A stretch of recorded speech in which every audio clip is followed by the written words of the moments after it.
আচ্ছা। তো হ্যাঁ, বলুন আপনার কি কি সমস্যা হচ্ছে সবগুলো আমাকে খুলে বলুন। আচ্ছা, আমার সমস্যাটা হলো 2019-এ আমার হঠাৎ করে কি মানে রানিং করে 10 কিলোমিটার 10 কিলোমিটার রানিং করাতে আমার কিডনি মানে ধরা পড়ে যে কিডনির পাইপের মধ্যে 10 mm পাথর ফেটেছিল আর কি। তারপরে গুয়াহাটিতে আমি মেডিকেলে হসপিটালে অ্যাডমিট হই। হওয়ার পর সিআরপি থ্রু আমাকে বলে 5 দিন পরে আপনার অপারেশন করা হবে। তো বন্ধু বান্ধবরা বলতেছে নাকি বিয়ার খেলে বের হয়ে যায়, তো আমি কি করছি, বিয়ার খেয়েছি। আমি এমনি নেশা করি না কিন্তু কোনো কিছু। বিয়ার খাওয়ার পরে রাত্রেবেলা আমার 4 দিন পরে স্যার বার হয়ে গেছে। তারপর 2 বছর পর্যন্ত 10 mm পাথর। 2 বছর পর্যন্ত স্যার আমি মোটামুটি ঠিক ছিলাম, কোনো সমস্যা নাই। তারপরে আমি মেঘালয়ে ছিলাম, হঠাৎ করে একদিন মানে পেশাবে ঝাগ হচ্ছে, জ্বলন হচ্ছে আর কি। হওয়ার পরে তো আমি তখন হসপিটালে গেলাম, নিগরিন হসপিটাল মেঘালয়ে যেটা।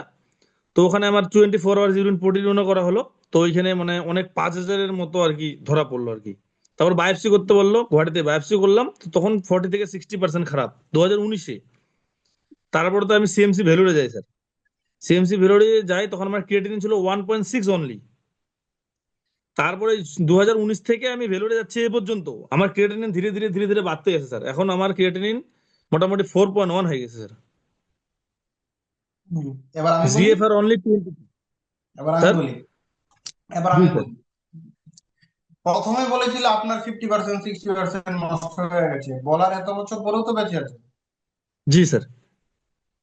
তাহলে আর ঠিক বলেছে না ভুল বলেছে? মনে তো হয় না ঠিক বলছে, ঠিক বলে দিতেন তাহলে ডায়ালিসিস শুরু হয়ে যেত। এক্স্যাক্টলি।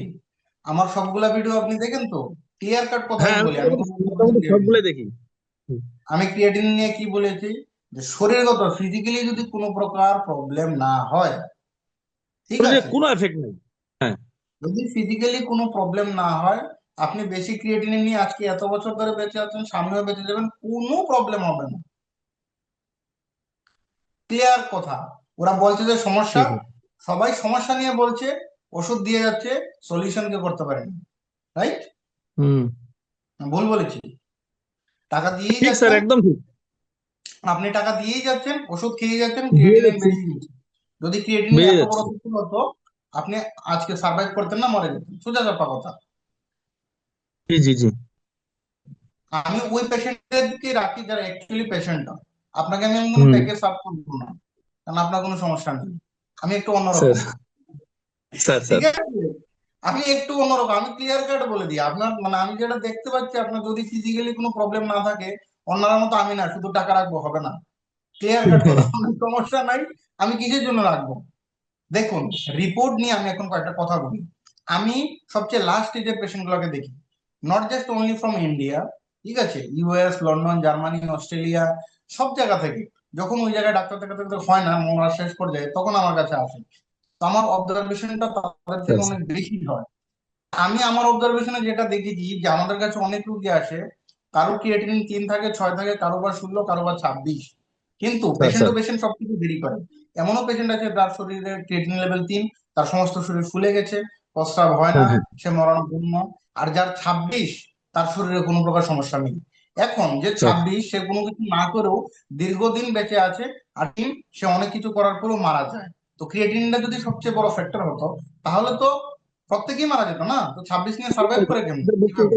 আপনি নিজের দিকে স্যার। দেখুন, কন্টিনিউয়াসলি এত বছর ধরে আপনি ঘুরে যাচ্ছেন, হ্যাঁ, বেশি মোটামুটি বেশি বেশি, আপনার ড্যামেজ হয়ে গেল আমার। করে আপনি চলবেন কিভাবে? স্যার।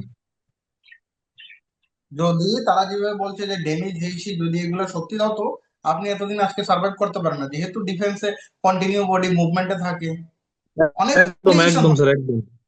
তো sir. Without any complication you are completely medically fit, as per my observation.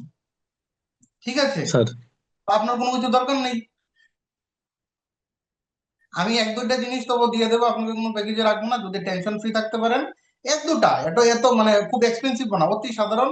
এগুলো একটু খেয়ে যান 2-3 মাস অবধি। যদিও কোনো কিছু থাকে প্রবলেম, তাহলে ডিসঅ্যাপিয়ার হয়ে যাবে। রিপোর্ট নিয়ে তো ভাববেন না, যে কাজ আছে সেটা করতে স্যার। থাকুন।